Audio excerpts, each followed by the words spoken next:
This video is sponsored by our favorite accessory company, Tame Dog. If you want to protect your cards with sleeves that have the best quality, fit well, and shuffle nicely, check out Tame Dog. A portion of every sale goes to local animal shelters, and use code EBAM for 10% off your order today.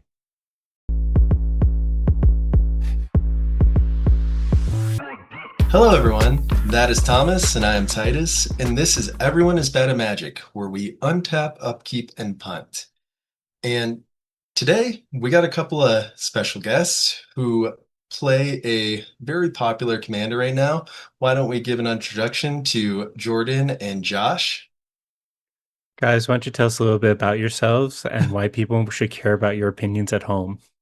I'll go first. Hi, I'm Jordan. I'm one of the local players here. I've been playing Sisay, Weatherlight Captain, for the last couple of months. That's the deck we're here to talk about. I play what is called the Chowder version and not the traditional. So I'm playing 5-color turbo, basically. I've had some recent good performances. I got 11th at the Siege just about a month ago. And I've always considered myself to be a decent, brewer and player. So that's me. Yeah, you've been crushing it lately, dude. Congrats Thanks. on that top This 16 Mm, cut. this yeah. guy. Look, I'm I'm just Josh. hanging out. I have been playing Sisay in CDH since a week before Lord of the Rings released as a set. And at that time I was playing Giganta Companion, and I spent, I think, 2 weeks after Lord of the Rings released finding a line to win with Mount Doom and Giganta Companion because we don't have access to a meal. And then I was just looking through Lord of the Rings, and I went, "Oh, hey, Iorith's a funny card." My claim to fame is I was the one that first found any iteration of the Iorith line for Sisay, and that was 2 weeks after Lord of the Rings released. Gigantha Companion's weird. Okay, so for those of us who are not just like entirely immersed in that, you're gonna have to like give us some sort of frame of reference, bud. Oh, sure. Gigantha Companion reads, I can't have repeated mana symbols in a mana cost, so I lose access to Force of Will, Mindbreak Trap, Emil, Silvala, and at the time, Nicol Bolas was popular. The reason why finding the Iorith line was so important was I had a completely tutorable non-combat win line after Lord of the Rings using Mount Doom. And it's several more hoops to jump through than what non-companion had to do at the time. Not gonna lie with you. Why do you? I was curious about what the Iora line is. I have no idea what you're Oh, yeah. talking about. So, Iorth of the Healing House is a goofy legend. Yeah, buckle up for this. For blue and 2, you get a 1/4 human cleric that has tap, untap another target permanent. Super political tool if you have to use it that way. The reason why we care is untap 2 other target legendary creatures. And you can do this funny dance with Iorith, and at the time it was Sakashima of 1,000 Faces, and Gigantha to make infinite colored mana that can only be spent on colored sources. And then you could tutor Samut, Voice of Dissent, spend the white mana to untap one of the Ioriths, to untap any permanent to make infinite mana of any usage, and then you can transfer that into untapping Mount Doom infinitely. Very nice, but what I hear is Marvin Murderous Mimic made a lot of Sisay players' lives a little easier. Marvin was also a very good card release for us. Heard. I love that little guy. Mm-hmm. Well, thank you both for coming on to the show today. Um, I just wanted to touch really briefly because time of recording, this was maybe a week or two ago when we all sat down with with a couple other locals and played a little bit of Vintage Cube. Mm-hmm. And oh my goodness, was that fun. Um, I think that might be one of my new favorite ways to play Magic. Oh, Uh, it was a blast. Yeah. and Jordan took our lunch money, but like, Look, if we're gonna talk about it, I pack one, pick one Black Lotus into I got handed Underworld Breach. And so, when I get a VV and a Dragon's Rage Channeler, and then I get the LED, I'd hope that I was able to take it down, but there were some decks that gave me a run for my money that I day. So yeah, I had uncontested Boros aggro, and I still couldn't beat you. mhm. Like it just that deck was gross. Yeah, I mean, it just was able to turn the corner just so quickly. Just I look like I'm doing nothing, and then breach. Yeah, Here's a VV, and just go off. So yeah. I mean, congrats. That was so much yeah, fun. thanks. Whoever gave you that breach belongs in prison. Oh, Uh, it was Austin. of course, it was Austin. Which No, sorry, it was Tyler. My oh, mistake, not Austin. I Yeah, mean, they look so but similar. It's still, fine. yeah. I forget. One was sitting right next to me. The other was across from me. So yeah, Shame on Tyler. yeah. Um, Mhm. Josh also had a pretty cool list. It was very fun getting locked out of the game as Josh proceeded to take multiple turns with a time walk and a time twister and a time spiral.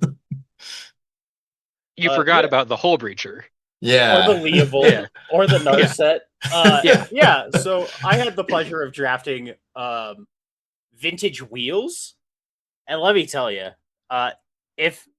if that day taught me anything, Leovold has to stay banned.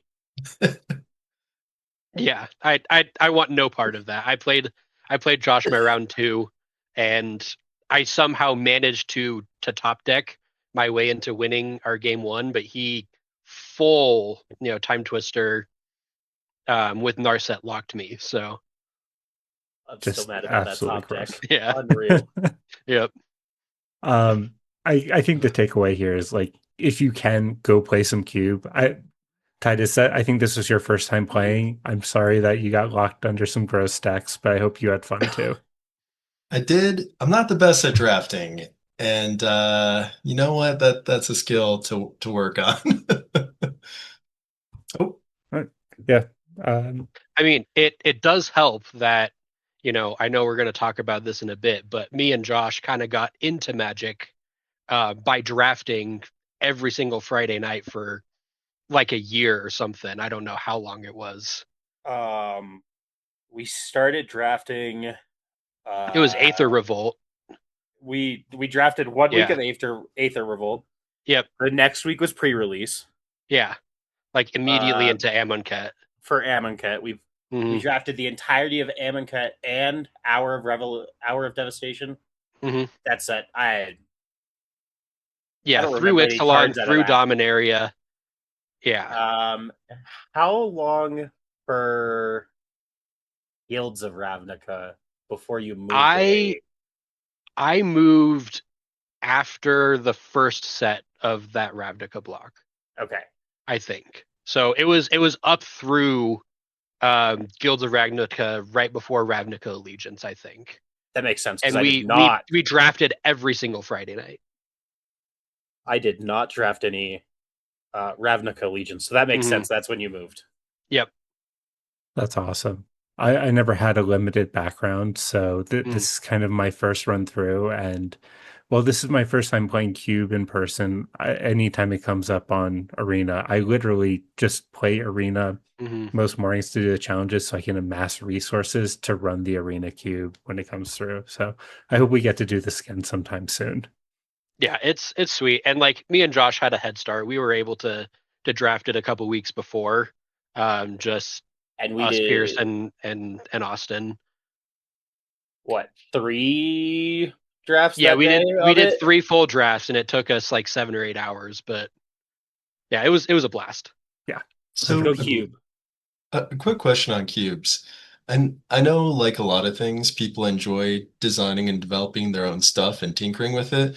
Is there a resource where people, if they don't quite feel confident with that yet, that they can look up like a way to create a cube from like a preset list? Mhm. If that's what they're looking for, the the Magic the Gathering online cube is listed. Oh boy, what website is it? Cube Cobra. It's listed on a website, and you can just 1-to-1 copy the Magic Online cube, which is kind of the gold standard for cubes if you're just getting a cube. Yeah, there's primers and stuff on there too, and like it'll Mhm. show you what lanes are available. I mean, I even ran the one that we played over the weekend through some of the tools they have on there. It'll show you what different archetypes are available, so you have like a rough idea of what you're walking into if you have a list ahead of time. So there's some cool things on Cube Cobra, I think it is. That sounds correct. Yeah, Very cool. All right, let's move on to the punter's confessional. Does anybody have a punt that they would like to share? I sure can start.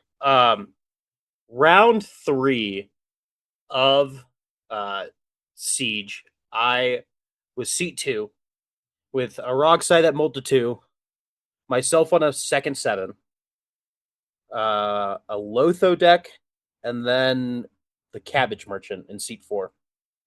I had a turn 2 kid and a turn 3 Faber Elder, and I was so sure that I was untapping and winning because that's just a Sisay board state to win from if you're playing traditional tutor chains.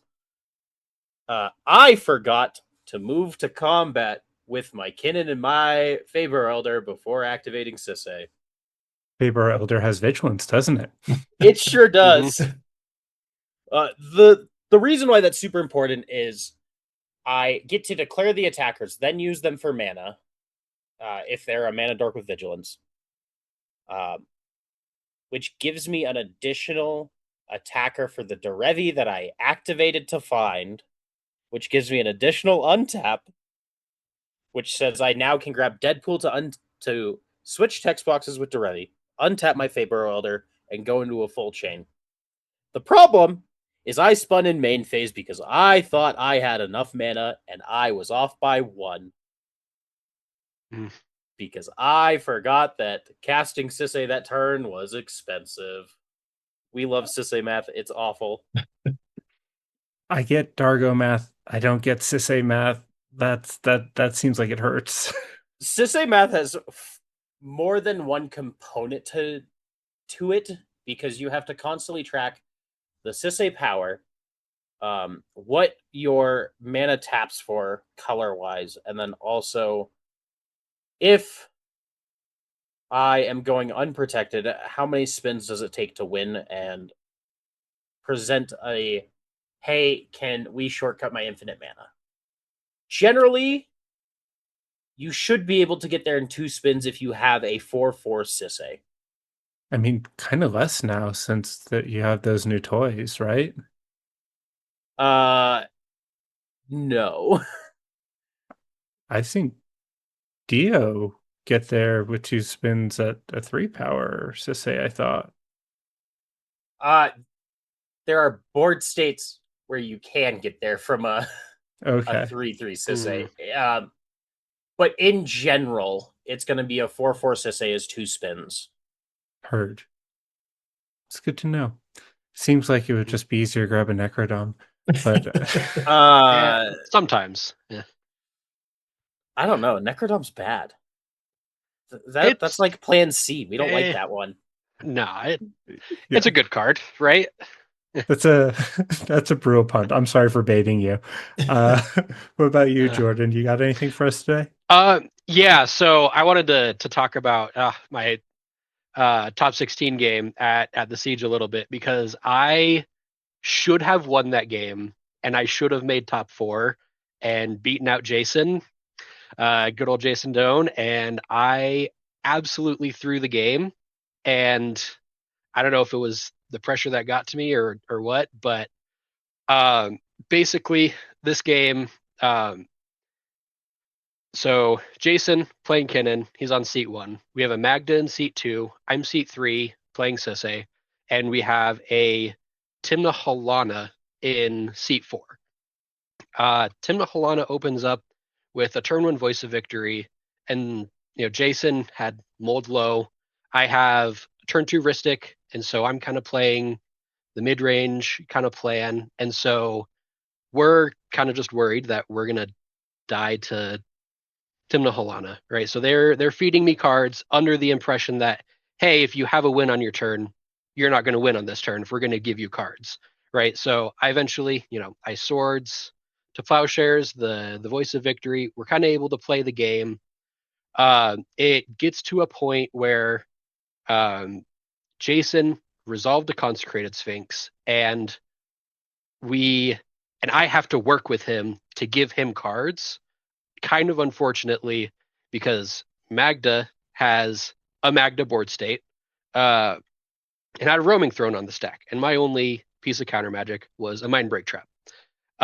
Unfortunately, it resolved, and we weren't able to stop the roaming throne. But Jason had a Beseju for the clock once it came down, and so we get to my turn. But Jason, we had the understanding that we were keeping parity on our, the consecrated sphinx draws with my Rhystic study, and that if he stopped the Magda, that I wouldn't push for a win on my turn. But I untap and I have mana, I have rituals, I have a couple of tutors, and part of Jason and his us figuring this out, he was putting cards face up on the table as he was drawing them, and I'm like, he has no interaction. And so I doubt that I get another turn, because Jason also revealed Drift of Phantasms in that pile. So he has win on his turn. So I go, okay, I'm going to develop some mana. I'm going to cast a Beseech the Mirror. It ends up resolving. I put a Final Fortune on the stack because I'm not winning on my turn. I'm going to go to another turn and try to win then. And I have my only other tutor in hand is Diabolic Intent. I sculpt a 7, and I go to my next turn, and I cast Orm's Chant targeting Jason. It resolves. I'm in the clear. I cast an intent, sacking a creature, and I start searching my library thinking, man, I'm going to grab Underworld Breach. This game is free. And then I stare at the Grafdigger's Cage on the Magda's board. And I just about had a crisis right there. So I'm like, oh, what do I do? And so I had to pivot because I'd been attacked a couple times. I got 25 life, and I'm not going to get to triple black to cast either of my Necros. And so I go, okay, maybe I should have thought about it a little bit more. I grabbed a Mnemonic Betrayal, and I cast that because I knew there were some tutors, and there was a culling ritual that got countered a while ago from the Timna Halana. And so I was thinking, I'll culling ritual, I'll make a bunch of mana. There's a couple of tutors, I'll figure something out. I get to that point where I cast the Mnemonic Betrayal, I cast the culling ritual, I make about 15 mana. And I look at the tutors, and it's a Court of Calling, a Lively Dirge, and a Green Sun Zenith. And I'm sitting here thinking, man, these don't do anything. I need non-creature tutors to try to win the game here, and that's part of the issue with Chowder. There were a lot of different lines of oh, if I was just playing Spellseeker, I'd just win this game so easily. But I'm in 5 colors, so there's no reason to play Spellseeker. But yeah, so I played the culling ritual, and I kind of just had I ended up passing. The worst part about it was I had 10 to 12 cards when I cast the Final Fortune and was moving into this last turn. I discarded an Ad Nauseam as part of my discards because I just kept the tutor and these and interaction just in case something happened. I'm like, I have it. And turns out that Nas even at 25 would have been pretty helpful, and probably would have, because all I needed was an singular tutor, right, to get there, to get the breach into play and to win. And I should have and I didn't. So that one felt pretty bad, but we learned, Oh right? God, that's so brutal, dude. Yeah. You've Uh, been living in that game for mhm. weeks now. I can see that in your Oh, eyes. oh yeah. Yep. Yeah. I just keep thinking about it. Like, are you kidding me? Uh, Oh, you'll never miss a mhm. graph digger's cage again. Like No. Well, never. it we'll see about that. Yeah. You may miss a curse Uh, totem. You'll never miss a graph digger's right. Yeah. cage. Never a Grafdigger's Cage again. A Yeah. Weathered Runestone, that I might miss. Yeah. That graph digger's cage is Mhm. tattooed on the inside of your Yeah. eyelids. Nope. It is. It's just. It's right there. Uh, Brutal. Yeah. Well, I mean, mhm. it's it's a hard way to learn, but like that is Oh the yeah. most final lesson. So Hmm. it's sometimes we get those. Yeah. Um, okay, I can't leave us on like that brutal of a punt. I have a sillier one. All right. Okay, so I have about 5 games on Kenrith right now. I'm testing it out. Homie Kyle from That's a Good Card podcast told me this is a deck I should play. Um, I'm supposed to be playing the Cheshire version. I've made some changes. It doesn't have any flash enablers in that deck, and that's felt terrible to me in the first couple of games. So I put in High Fate Trickster, Born Upon a Wind, because I don't know. I just feel like if I can't win at instant speed, what is a deck like this doing if it's trying to win on turn 4 and 5? But I was playing a game against Taiwan Kim, um, question mark. Uh, Lovely player, like for sure, and they've been doing much better in our league recently. Um, but I cloned somebody's Kinnan, I cloned somebody else, and I played a Lotho on turn 2, and I had Kenrith out on the board already, just because that's what the deck does. It makes mana, and they tried to kill my Ken or Kinnan, and they tried to kill my Lotho. It's like, okay, just play one in a green and do my little thing and make them bigger and feel all superior and good about myself. And game moved on. Started swinging, hitting people with like my 5/5s and my 6/6s because I just kept pumping them and controlling the board. Felt really clean, really good. And then Tai Joaquim cast this silly spell on itself. And Jordan, you said the name of it. I've forgotten the name of it since Yeah. then. It's Chain of Plasma. Yeah. So Yeah. Chain of Yeah. Plasma, if a Taiwan Keen player ever targets their own Taiwan Keen with that card, basically means that they get to loot through their deck. And we had 2 silences on the stack. Nobody had any interaction. I'm feeling pretty good about the game. Like if it gets back to my turn, I have 14 cards in my hand. I'm just winning.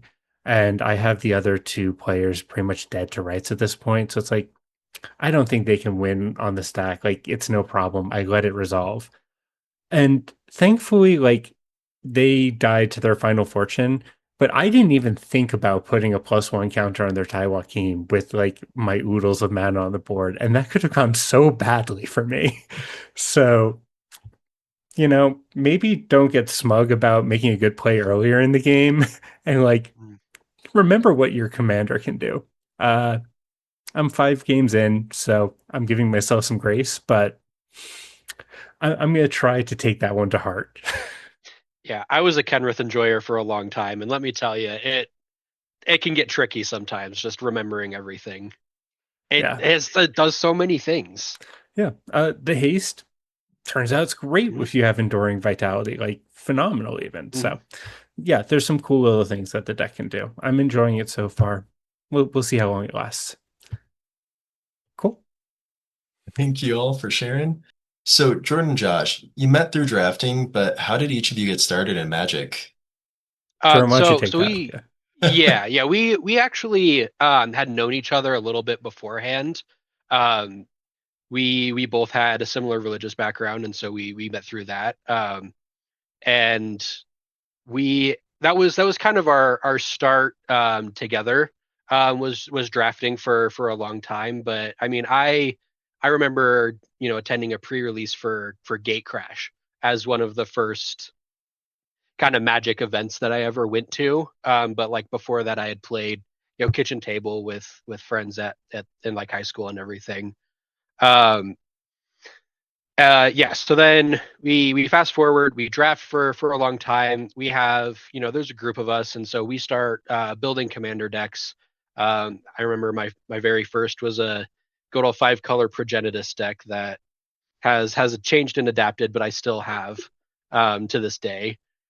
And we played commander for a while, mostly just casual, and then when you know pandemic hit, came back from that.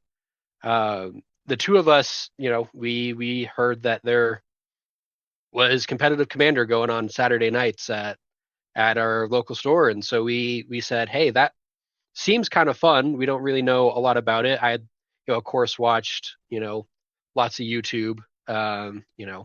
The gameplay for CEDH spike feeders. Playing with power back when they were doing more, is what I'll say. They were great, and these seemed really interesting, and so we started putting decks together. I first couple events I brought Bergie God of Storytelling, good old mono red, mono red storm, and it was awful, but let me tell you, when you win with the deck and you get to do the thing, it feels awesome. And I remember still some of those games that I ended up winning just because they were that over the top. Eventually,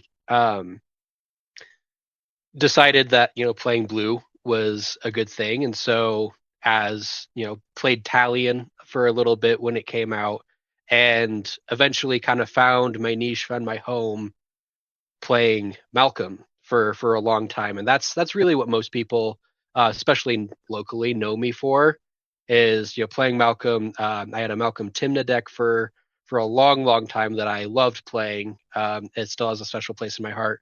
Unfortunately, Esper is dog water, and is not good right now.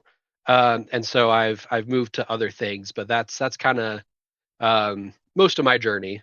You see, when I remember meeting you, Jordan, I think Mhm. that was when both of us actually started picking up Marnius, which Yeah, was I did right play when Marnius for a that bit. started. So I Hmm. think that's kind of when you and I talked a little bit at the like very beginning of knowing each other, because I think I was just coming off the deck right when you were coming onto it, and that Hmm. was a fun deck. I That sounds yeah, right. yeah. Yeah. What about you, Josh?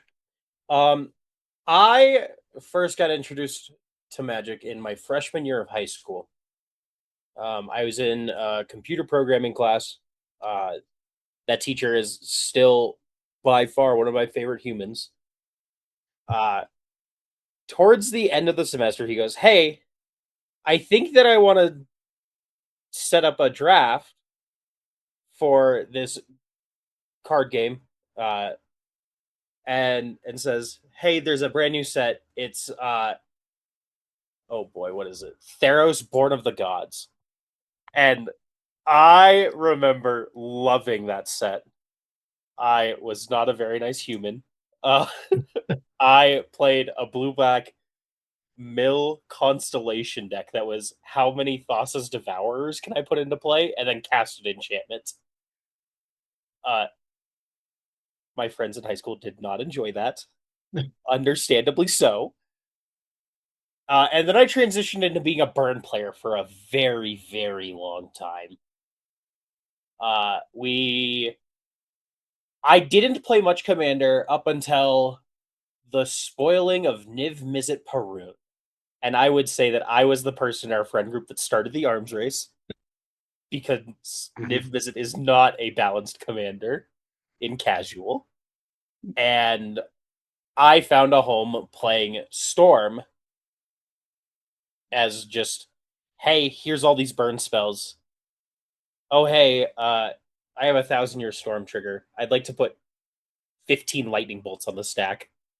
And then from there, we fast forward to 2019. This is a very important year in Magic history. Hmm. This is Modern Horizons 1, which notably has the bestest girl as a printing. And I build tribal gods in casual, playing all 15 of the Theros gods. I was playing the first iteration of the deck that was very bad was playing the 5 original Amonkhet gods. God Eternal Ronus, God Eternal Oketra, and I want to say that iteration also had God Eternal Bontu. The Bontus are bad in tribal gods. Kefnet is bad. Hazaret is bad. They're just too difficult to make work. So I've just been playing Sisay as a commander since Sisay was released. We fast forward through the pandemic. Jordan's like, "Hey, you want to go do this thing? It looks like it could be fun." And I was like, "Yeah, I'll go research a deck." I don't know why I made the dumb decision to get into the format playing Cody Vociferous Codex. Mm-hmm. Go A little fast. different. Yeah, a little different. Sure. I mean, back then it was more of like I mean, Cody around that time was considered a real deck. Uh, no. This was at the tail end of Cody being a deck where Cody started to be known, so you couldn't do the Cody thing. There. So, And oh, this was back during the spreadsheet days before Top Deck, and let me tell you, those are bad times. We don't like those. fair enough. So, it sounds like you guys mainly played a lot of Commander and Draft. Did you touch any 60 card competitive formats? There was a point in time where I built a standard deck. It was very bad. It was kind of right around that time after I moved, and it was Ravnica Allegiance and War of the Spark, and I built uh, Mardu Angels, which if your game plan revolves around resolving and attacking with your 4 and 5 mana angels, I don't care what format you're playing, it's probably not very good. Um, it Aurelia, Exemplar of Justice, and Lyra Dawnbringer, they hold a special place in my heart. They're not for standard, especially not in 2019. But beyond that, I mean, we've built popper decks, but I mean, we haven't really been able to do much competitively in other formats, even though I would love to be able to. Doing Vintage Cube, as we were talking about, was awesome, and it'd be something that'd be cool to do, but just the I would cite the financial commitments, but we have multiple CEDH decks, and so it's where our priorities lie at the end of the day. Just go win more tournaments, right? Oh yeah, yeah, yeah, Yeah. yeah. I'll get right Easy. on that. Yeah, Easy. yeah. The big difference between Jordan and I's Magic career is I did step into a 60 card format for a while. I played Modern somewhat consistently right around the release of Guilds of Ravnica with a funny card called Arclight Phoenix. Hmm. I'm familiar with that one as well. I would not say that I was good at Modern, but I enjoyed it. Uh, Bringing up the Storm background that I had getting into that point, Arclight felt a lot like you were trying to play a Storm style commander deck, but with the consistency of 60 cards. And then Faithless Looting got banned, and I stopped playing Modern. Yeah, that's one of the bigger reservations against playing 60 card or WotC regulated formats in general is it's really tough when your $500, $600 deck just becomes moot.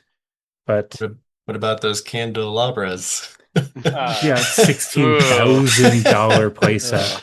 But then again, I had a full paper Nadu deck, so that felt real bad too. So Yeah, what you gonna do with that Shuko? I mean, Shuko's in a casual deck, but what am I doing with my Yeah, okay, Paradise Druid? true. Yeah, I mean, yeah, your a what is it? Pheto Seeker of Alchemist. Skybreak. yeah, Yeah, yeah. Now sure not gonna banned play in that in Pauper. Pauper Yeah, too. yep. Uh, Still legal in Commander. Go, go, go. Uh, so Josh, you've been a Sisay diehard forever, and we've talked a little bit about your come up in Esper, Jordan. Mhm. Are there any other commander decks that you guys are currently playing, or is Sisay like the main focus right now? For me, Sisay is my tournament deck. It's the deck that if I sit down at a table, I know that I can win that game no matter what happens. It is a little bit of my try hard deck. I do have kind of as we talked about, I have a Malcolm deck that I always bring with me. My current iteration is Malcolm with Bruce Tarl, so it's Jeskai Pirates. We've come to lovingly call it Bear Farm at this time because if you look at Bruce Tarl, he is a bear, even if he's not a tutu. But I keep together Plagon. Um, I love the guy. He's a silly little guy, but he's definitely on the more fun, more fringe side. Um, and there are a couple others that keep together. You know, take apart, put together. I like to try different decks out. But those are the main three that I bring with me to most places. So those are the ones that I have the most fun with. What about you, Josh? Um, so I before Siege used to carry a Wandering Minstrel list and a Thrasios Akiri list on top of Sisay. I no longer carry those two because I have a Judge Curdle now instead of having two other CDH decks. But I do have an Atali deck list that's proxy that sits in my bag right now, and that is the I'm done thinking for the day. I'm gonna count to 7. And then think way too hard to resolve your storm turn? That's an Nope. interesting Mhm. choice. Nope, there is no thinking. It is. Does this. Nope, I don't want this one. Thanks. Ooh, a little guy. I'll take that one. Fair. And then other than that, with the local play group that I have on Fridays, I will most of the time just sit down and be like, someone hand me a deck, I'll play it. I don't care. If I'm not gonna like try and be that guy at the table, I'll just have someone hand me a deck. Because I don't want to always play Sisay. That Okay. lets you guys know what I'm doing all the time. Speaking of always playing Sisay, I think it's about time that one, we read the card, and two, Nah. sell us on the deck. And you two have very different versions of this deck. So, Joshua, Josh, you've been playing this forever. This is your baby. Why don't you tell us exactly what Sisay does and then try to sell us on Trad Sisay. Absolutely. Don't take an hour. I should get not my Buttercup art in front of me because Sisay Weatherlight Captain is a 2/2 human soldier for a white and 2 generic. Sisay gets +1/+1 for each color among other legendary permanents you control. This means that if you have a Kinnan on board, your Sisay is a 4/4. If you have a Kinnan, a Deadpool, and a Derevi on board, you have a 7/7 Sisay. A lot of people get confused on that because they think, oh, Sisay is white. You can't get a power up from white. But no, Sisay gets to go to 7. Uh, the important part that makes Sisay an actual playable CDH deck is for a white, a blue, a black, a red, and a green. You search your library for a legendary permanent card. This includes lands, artifacts. It doesn't just have to be creatures like so many people thought when I first started playing the deck. And it has to be less than Sisay's power, and it goes onto the battlefield. The other part that people get confused about this card is they think it is equal to Sisay's power. Lots of people get scared when you're like, oh, I have a 3/3 Sisay, and they're like, oh no, we're dying to Teferi. And it's like, no, this is not how the card works. The reason why Trad Sisay has been so popular for as long as it has been is people do not play counter spells that counter creatures when they are on the stack. You get to have a very aggressive board state of creatures that people rarely interact with, and then eventually you go, here is my one Wooburg, here is my combo piece, it is in play now. I would like you to show me how you stop this. That is a very succinct answer. I like it. Mhm. Jordan, Other side of the coin, why should a player pick up Clam Chowder instead of Trad Sisay? Yeah, so kind of going back to the other decks that I played, I eventually, decided that I wanted to stop holding myself back, and so I put together Blue Farm and did pretty well with it. And then I went, Timna and Crom are the worst part of this deck, if we're being completely honest. So why not add green, get Mana Dorks, you get Elder Spirit Guide, you get, Veil of Summer, these kind of things. Um, and that's what I did, and it's been great for me. The thing about Clam Chowder Sisay is you get to play with the best cards in the format, and you get access to everything. You don't have to hold yourself back with colors or anything like that. I mean, I don't need to really explain why a 5-color deck is going to be good, but Sisay, I believe, is the best option, at least for me, um, for this 5-color kind of turbo strategy. Because at the end of the day, you are playing a fast turbo deck. You are looking to, resolve a Necropotence or Necrodominance or an Ad Nauseam.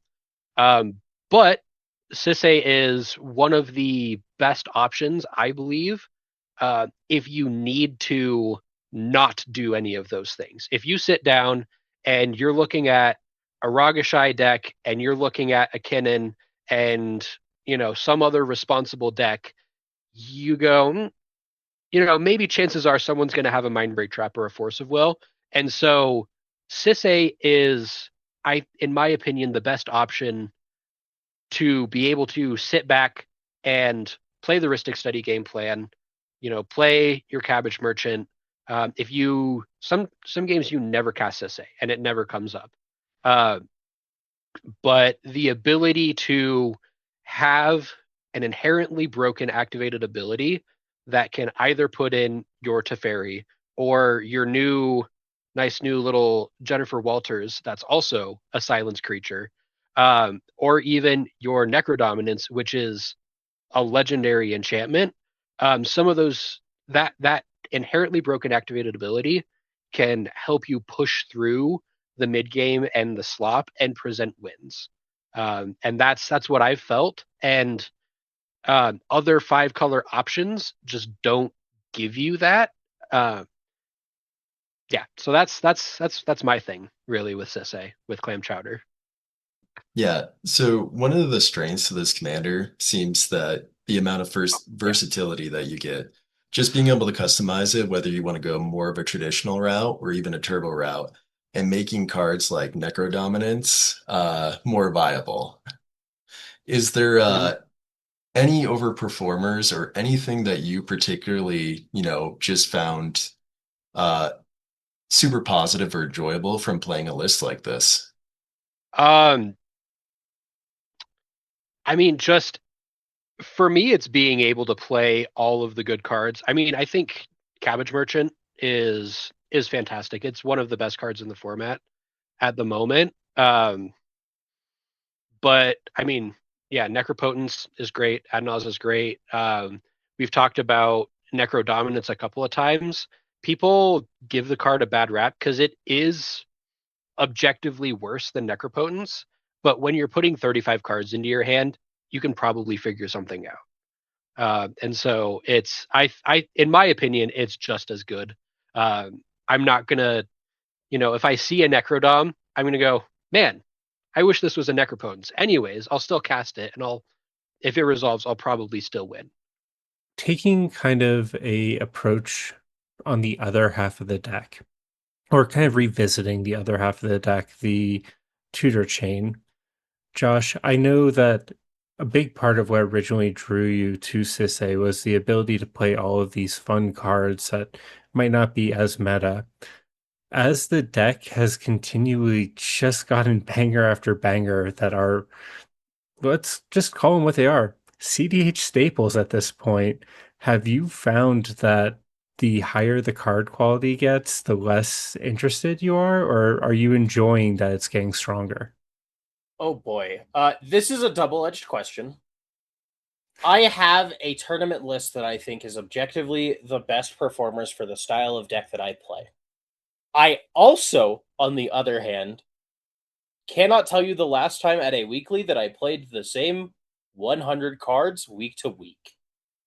Because there is always going to be something that looks interesting enough for me to try. Um, Probably one of the most famous thought experiments I had. That is, this is why I play Sisay. Is I played a list that at one point had 13 planeswalkers, and it was Oh, surprisingly very good. But the big thing for me is that I play Sisay and play Tutor Chains specifically because you get to knowledge check your opponents about, do you know this 25-cent legend that has been printed exactly once as an uncommon? And with the way the format has moved to people saying, hey, what are you getting with that tutor? I can say the name of the card, and they're like, I have no idea what that does, sure. Because it's, again, a 25-cent uncommon that they're like, it can't win the game. So, anyways, I'd like to untap my Gigantha and activate again, and cool, you've lost the game now. so something with your list as well, Josh, is just how customizable it is, like to your playstyle, because you have some interesting cards. With all of your changes, Josh, I've seen you come in and out of certain cards, but it feels like you really do tailor this to be a list befitting of you. Like seeing an include like my scoreful striker. I May is such an interesting card if you think that you are going to be one of the slower decks at the table. Uh, Even though May is a symmetrical hate bear, the deck doesn't really ever feel the pressure from her triggered ability because you don't, at least my list, doesn't play enough non-creature spells for that to actually be a concern. Oh, I'm And actually a huge fan of that. I ran Comball Consult of Allocation for a Mhm. while, which is a similar card. uh, in my siege list, I was playing both May and Campbell because I felt that having both of them, it means that I basically cannot lose a game with the way that it's being slopped up or turboed because these giant sack battles, Mhm. eventually when they start resolving, people will die because of May and Campbell. Also, with that, it's really hard to proactively try to win when there are these triggers. These things go on the stack when you cast your spell. So if you want the spell to resolve, you have to take the damage. So it makes it hard. You can't just say, "Oh, I'm gonna just play on top of all of these triggers." You can't. Mhm. It's pretty Yeah. solid. The other card that stands out is Jeskai Ascendancy. I know Crystal lists are on it, but I don't know if there's too many Sisay lists. I could be wrong. There's a couple now actually. There's some people that are doing Jeskai Ascendancy stuff. Not to talk about Josh's deck list, but there are some really cool versions. I know there's a group chat of people that have been doing stuff with Oswald Fiddlebender, and notably there are people that are championing the Sewer Valence camera with Goblin Welder combo. Because even if you counter the camera, you just make your infinite mana and you win right there on the spot. If you have a way to tap the Welder immediately, if it doesn't have summoning sickness. So there are a lot of cool versions We with to say in that kind of I'm going to untap my stuff um, archetype. Shang-Chi is only two CMC. Mm-hmm. Sure Uh, is. oh boy. If So we want to talk about Shang-Chi for a second. we're gonna talk about Shang-Chi because it's such Yeah. an important card and it's such a shot in the arm for both your decks. But before we get too deep into individual card choices, because I know we'll be in those for a minute, can we talk a little bit about how each of you win the game? Because I do think that that's such an important Mhm. thing to touch on. Jordan, I Yes. think yours are So going to be pretty simple. yeah, it's the easy stuff, right? Like I'm playing Underworld Breach, I'm playing Thassa's Oracle.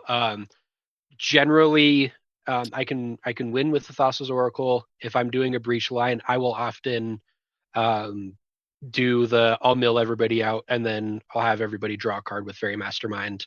I have Mnemonic Betrayal as a backup. At Siege, one of my rounds, I exiled my Thassa's Oracle because I had to go on a Final Fortune turn with my Necropotence, and I activated my LED with my Thassa's Oracle in hand and exiled it. And so I said, Rogsai, I'm going to mill your library, cast Mnemonic Betrayal, cast your Thassa's Oracle. Thank you. So the pretty basic ways. Beyond those ways, the deck can struggle to win the game, and so if something happens to one of those cards, it can be um, it's kind of the double-edged sword. You are a little bit reliant on those ways to actually end up winning the game, but they are generally considered to be the best win conditions in the format, and so you take those. Just out of curiosity, before we leave your win con, it doesn't look like you're on any way to get to Exodia, even though you have the base cards here. Is that a conscious choice? So Exodia, as in like the I'm gonna have 40 cards in hand and infinite mana, basically, No, just double or tithe, just Kinnan, and yeah, Fairy Mastermind. You have mm, three of the four things. Just no way right. to I copy a tithe. Yeah. right. So yeah, so those. I mean, if you have Fairy Mastermind, Kin, and Tithe, that does just do it. In I have never actually done that in a game. I don't have creature tutors, and so if that happens naturally, then that is something that I will do. But that will end up being I'm going to make a ton of mana, and then I'm going to start putting spells on the stack. And since I have extra, I have a ton of mana. I'm going to end up winning, even though I'm giving everybody cards. That's not something I've had to do. Um, but like it's there. I don't really want to lean into the slop game plan, even though I have, as you said, some of those base pieces. I want to be able to play the mid range. I'm not going to, at least my version of the deck is never going to be the strongest deck in the mid range, but that's why we have those activations that can put the three fairy into play and do things like that to try to break through.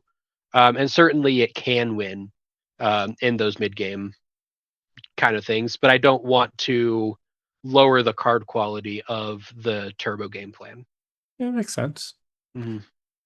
All right, Josh. I think your way might be a little more complicated, but feel free to prove me Uh, wrong. okay, so I have a much easier way to win the game. First off, uh, one mana dork, one jolly balloon man, and one village bellringer says I win the game.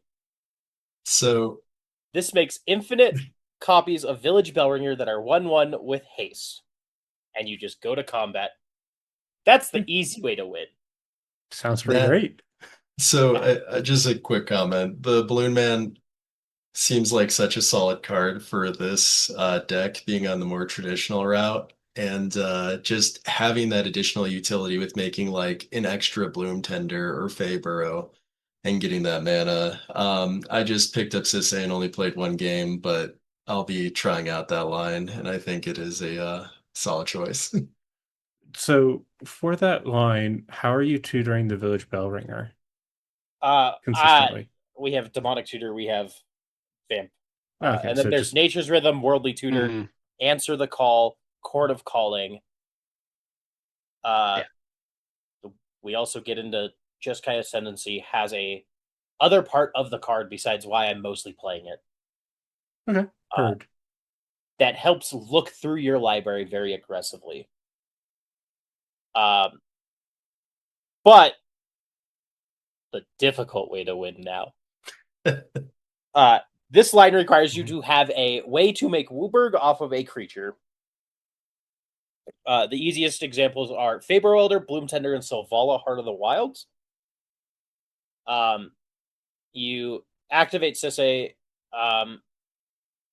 If you have a 4/4 Sisay, you grab Derevi to untap the mana dork that is doing the activation for you. If you have a 3/3 Sisay, that is why we play Flash Thompson.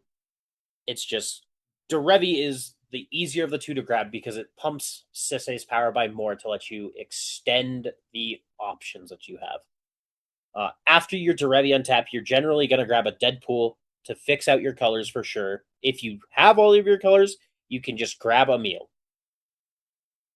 You need three extra mana after that tutor, and then you will sit there and you will activate a meal to blink Derevi to untap your dork. You make infinite mana. You then can activate Sisay again to find Mount Doom, which, for whatever reason, this land has so many words of text. The only line of text on this card that we care about is 1 black-red, tap, it deals 1 damage to each opponent. And you sit there and you make your infinite untaps, you point them at Mount Doom, and you start resolving them and dealing a damage as you go through this loop after you have infinite mana. This line is weird because One Ring Protection sometimes exists in this format, and I don't know why people are still playing that card. The third way that this deck wins, because there's another one, this has been dubbed the Urtai Lock by Sisay pilots. It is the same general setup as the Mount Doom line, but if you don't have Mount Doom, you can tutor Urtai Resurrected if you're playing it. Urtai Resurrected says, when Urtai enters the battlefield, counter target spell, activated ability, or triggered ability, its opponent draws a card. You can also destroy a creature or a planeswalker, but notably, if you can make infinite mana without anyone stopping it with a split-second spell, you can make your infinite mana, and then you can blink Urtai anytime anyone takes a game action that is not a mana ability. And you force them to deck themselves, because if they are not playing a split-second spell to take or kill Urtai, Emil, or Derevi, they just will not be able to interact with it. And that way is boring. It takes a very long time to win the game. It's very frustrating for your opponents to play against, so most of the time, if you can demonstrate how this is a lock, they will concede. As somebody who has put people into Derevi locks, I get it. It's not a fun way to play the game once you do that. So to kind of go on this though, uh, with some of the deck's weaknesses, you keep mentioning a split second. Would you say that Ragashai could be a little bit of a difficult matchup with them teching in more and more split second cards? There's really only 2 of the Raga Ishai cards that are bad for us matchup wise. The sudden substitution is the worst thing for us to see. Seems pretty rough, yeah. And then the red one that has kicker. Blow up the board. Molten Blow up the duplicate. board.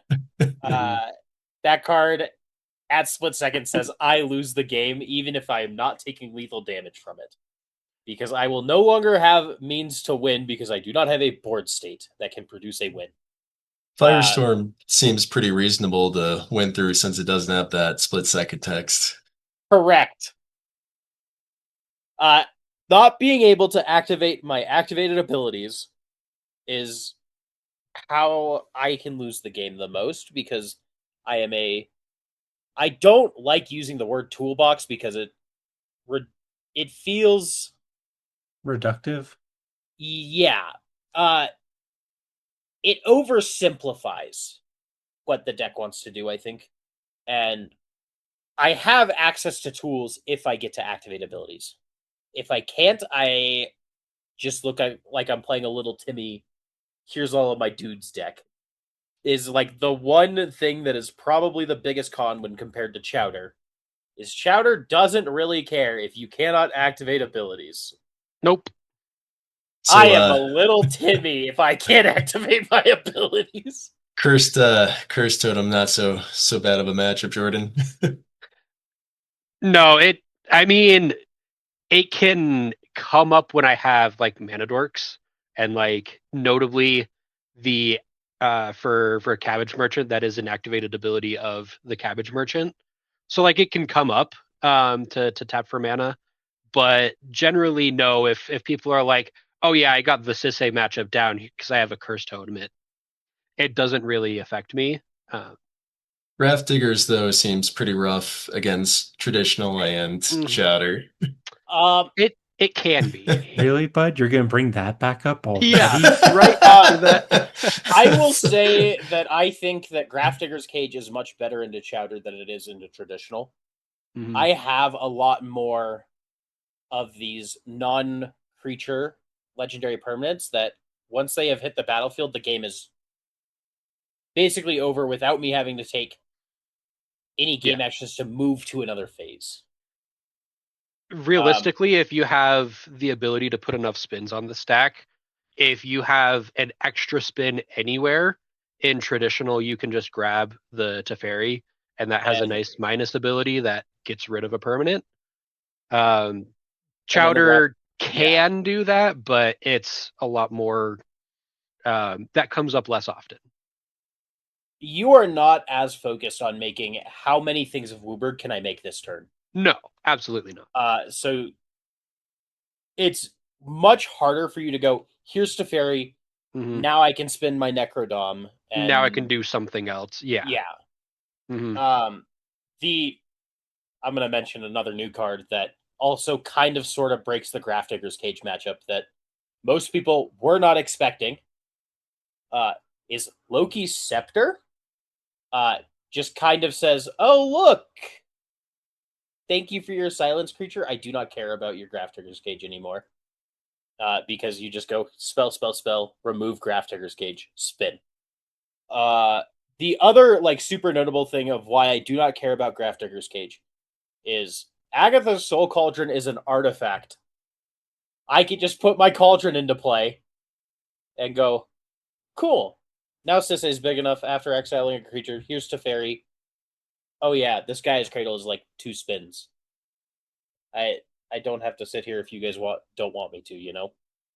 Uh, However, I lose the game much harder to Opposition Agent than Chowder does. Hmm.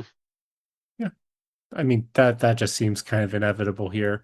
Um, I was curious, do you ever think what do you think happens if slash when Trickbind comes into the format? I feel like that has a little bit of inevitability these days. So I have a story about Trickbind. He Uh, sure does. Jordan and I went to the 2024 MagicCon Vegas. Uh, MagicCons are really weird if you're trying to play CDH because the official events you have to have entirely real cards. Notably, because of this, you see less colors in most people's piles of cards that they're playing. I, in my round 2, was thinking that this was a free turn because Tivit doesn't have a stacks piece to stop me, doesn't have enough mana for Oppo. There's Stella Lee, and then there is tapped out Sliver Grave Mother. Yeah, That the sounds precon great. one, I think. Yeah. Uh, That matches my MagicCon CDH experience too. Yeah. Yeah. Notably, a little bit of a spoiler. Sliver Grave Mother won that game. Uh, because I spin, put my Derevi ETB on the stack, and the Tivit player goes, I would like to trick bind your Derevi ETB. And I go, yeah, sure. It's a triggered ability that's an interesting choice instead of hitting my Sisay activation. I move to combat, I get an untap with my Sisay from attacking. Go, cool. Second main phase, I'm gonna activate Sisay again. It resolves. I grab Gaiadrone Dahada that I was playing at the time, which says gain control of Feybarrow Elder, give haste. I put that activated ability on the stack, and Stella Lee goes, here's Trickbind. And I'm just like, A, why do both of you have Trickbind? B, how did I get away with 2 Sisay activations without either of you spending Trickbind? And then Sliver Gravemother goes, yeah, so here's all these activated abilities that your Trickbind would have stopped. And I was just like, yeah, okay. I think that card more than likely will come up, and it will come back into the meta as we see more creature decks that try to attack the slop game because, again, we're playing like 3 or 4 total counter spells as a format that hit creatures. Strict Serenade is criminally underplayed. You should be running it over your 5th or 6th free counter spell. No, I need my disrupting shoal. Come on. Why are people running Disrupting Show over Strict Serenade? That's insane to me. Because they have 40 cards in hand and it's free. It is free, yeah. Yeah. Strict Serenade takes care of so many problems that people just can't deal with, though. Maybe that's a hot take. You're preaching to the choir. I played Strict Serenade for forever in my Malcolm Timna. I was on like Spell Snare back when Dockside was around. I mean, talk about bad counter spells. Yeah. Yeah. Yeah. So, a question. When you're going to play your matches, right? What matches do you want to see? And it seems like it might be a little bit different between the two style lists you like to play. But what do you hope to play against, and what do you hope to dodge? I think that personally, I really, really want to dodge like Rogsai Ral.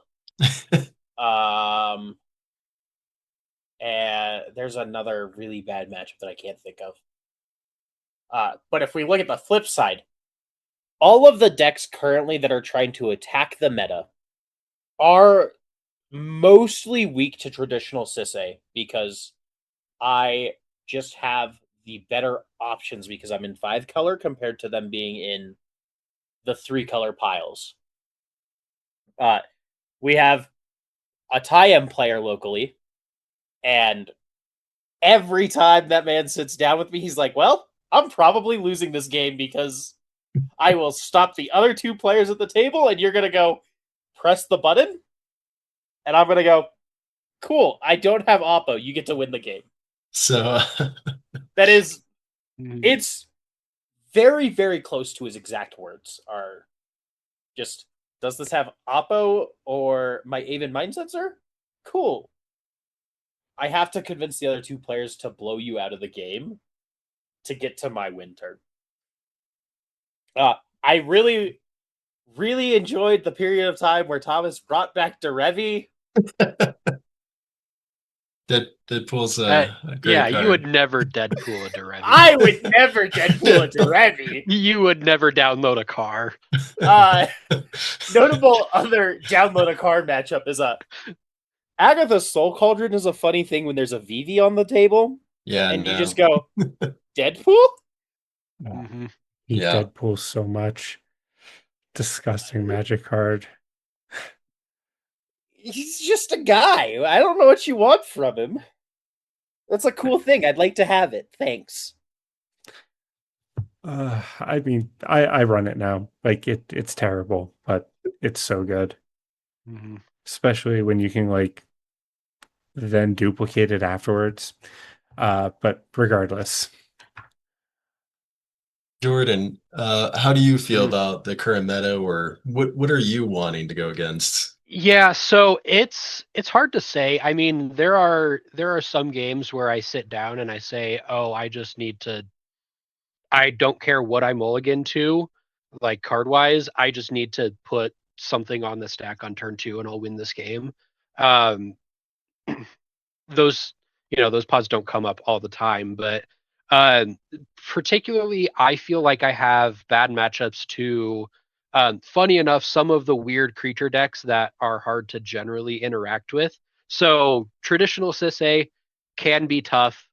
Magda is kind of annoying. I don't play Bowmaster, and so I really have my Swords to Plowshares and maybe a Beseju that can interact with them appropriately. But other than that, I feel like my list is flexible enough that it can push early in the pods that call for it, and it can play the long game in the pods that it needs to.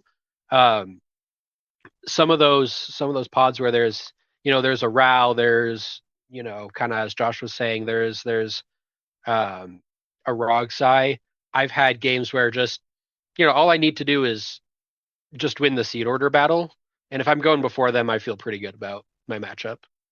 Um, I think yeah. super notably is that a lot of the bad traditional matchups are Mhm. very good Chowder matchups, Yes. and the bad And Chowder matchups are phenomenal traditional matchups a lot because of the times that's the I case. just do not care about the effects that the the matchups are playing that stop Chowder. I go, Mhm. yo, sick. I was playing Rule of Law a month ago. Thanks. Yeah. And And Chowder that looks was at Rule of Law and goes, ah, "Oh, well, I'm losing this game." mhm. Yeah, that was kind of the point that I was thinking about earlier that I forgot. Part of playing Chowder now, I think we're going to talk about him a little bit later, but with, cards like Nick Fury coming out, if you, I feel like it's shifting towards more if you're playing the 5 color turbo, it might not be on Sisay generally. And I mean, even before Nick Fury came out, I got so many games where just, people would ask the cheeky question, "Oh, are you on Chowder pregame?" And I don't Happy to know. show you Am after the I? game. Right? Yeah. Yeah, I'll show you after. But there Just is there say, is a huge advantage that you get even just from people from mulligans pregame, because people see a Roxai in the pod and they'll go, okay, I'm gonna mulligan for a Force Egg, or I'm gonna make sure I keep a Mindbreak Trap, and they see a Sisay and they might not necessarily think that, and so I mean, I've won games simply because people didn't expect. You go, all right, here's Darkrit Necro, and then the person across from you gives you a dirty look, like you've offended their grandmother or something. It's like, are you kidding me? You're playing Chowder. Um, Bonus points if it's another Sisay player and you sit down and you're friendly with them, and then they have the moment of realization. Like, it's it's the Yeah. gold. How It's good good. the Shang-Chi? secret Here's my necro. Yeah, yeah. That's how I feel about Shang-Chi. Yeah. the secret if you aren't wanting to give away information is say, yeah, planeswalkers are cool. There are an indeterminate amount of them in my list. There is at least one. Yep. Mhm. Uh, in my case, there was a period of time where I was like, yeah, there's there's a couple. Looks at a hand that has 3 walkers, 2 lands, and a bloom tender, and goes, "Oh hell yeah, this is winning the game." Uh, did get there, but it was. We're gonna talk about that list real quick, just because I have to mention those walkers. It Yeah, was don't like get me started on Kiora Behemoth Beckoner.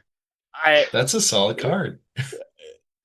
It draws Untaps a cards. it taps a permanent, right? It does not draw cards. There's like Well, two. It There were like can. 2 creatures in the list that actually triggered Kiora. Okay. You have a well, if you meal, have you can Kiora flicker. down first, yeah, Kiora down first, and then you play Sisay. It's a 4/4. Yeah. Yeah, Cool.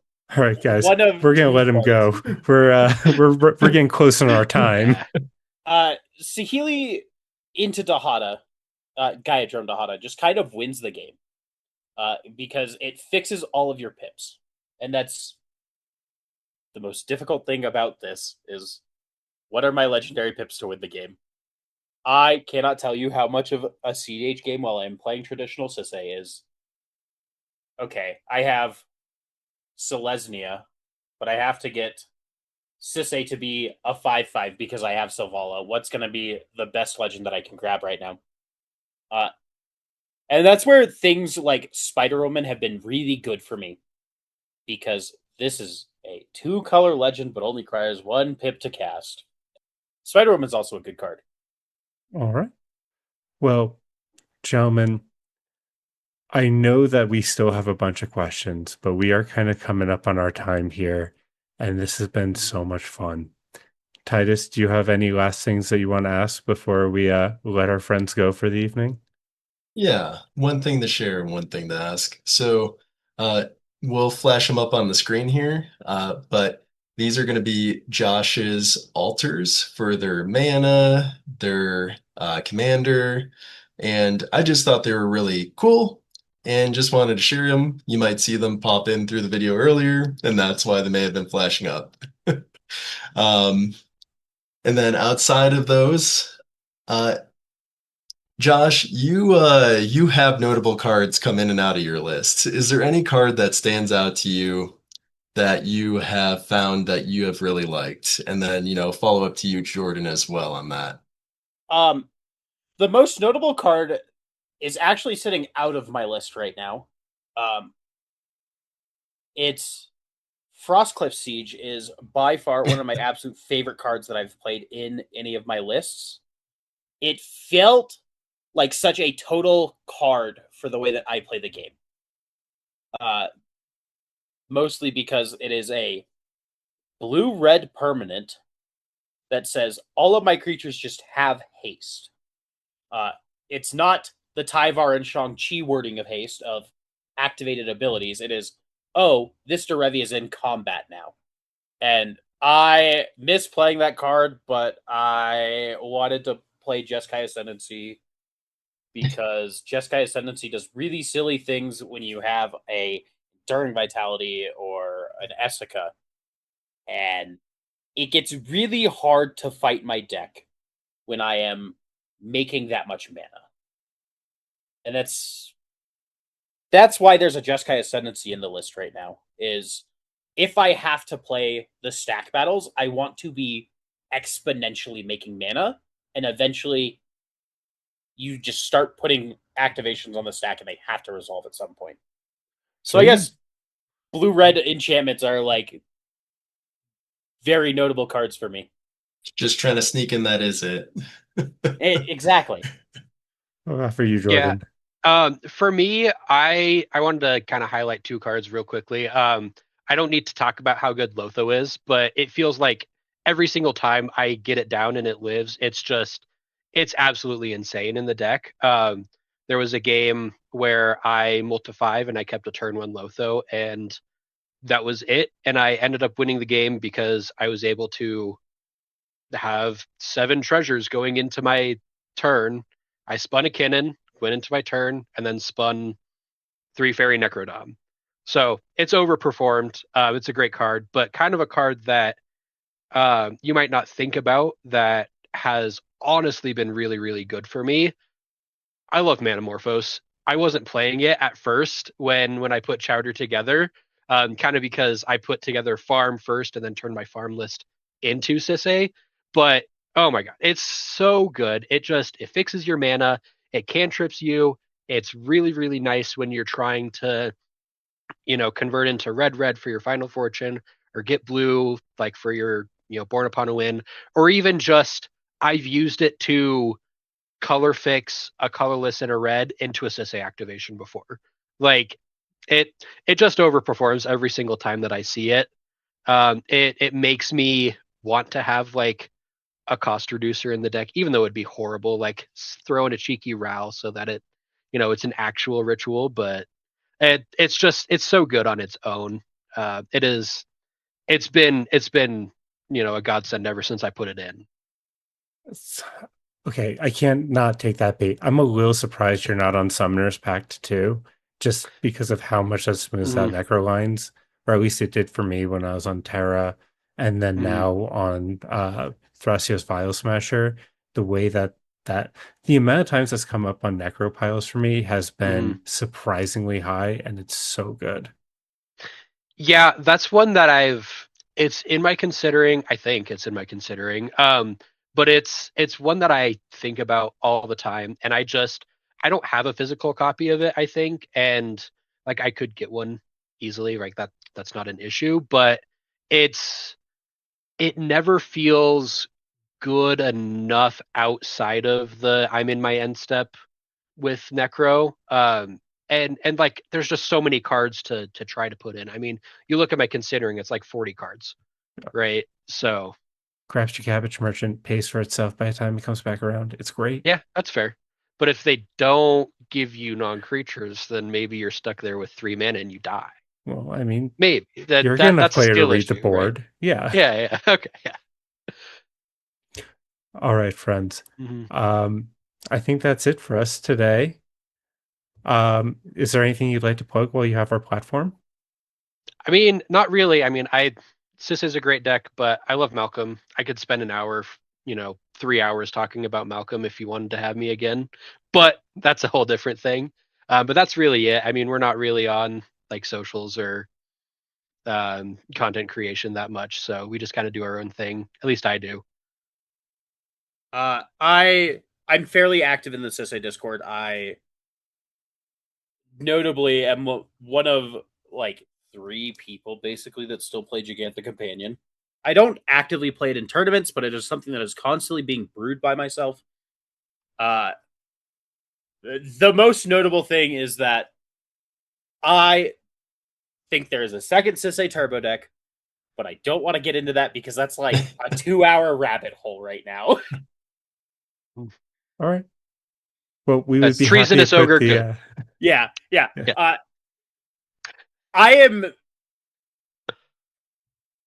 I probably could have spent another 3 to 5 hours talking about Sisay if you wanted. You Is know what? what We this might comes have to down give you to. the chance, but Look, we are past my bedtime. Baron understandable, Thomas. It's a really cool commander, and it just seems like there's a lot of options, and more options get printed every set. 100%. Mhm. All right. Well, if you stayed with us this long, please consider giving this video a like, follow, or subscribe, or comment on how you found us. And check out our Discord and socials in the link below. If you're interested in one of our playmats featuring the sick logo from Fox Tattoos, let us know. Otherwise, be kind to yourselves, be kind to each other. It's just a game.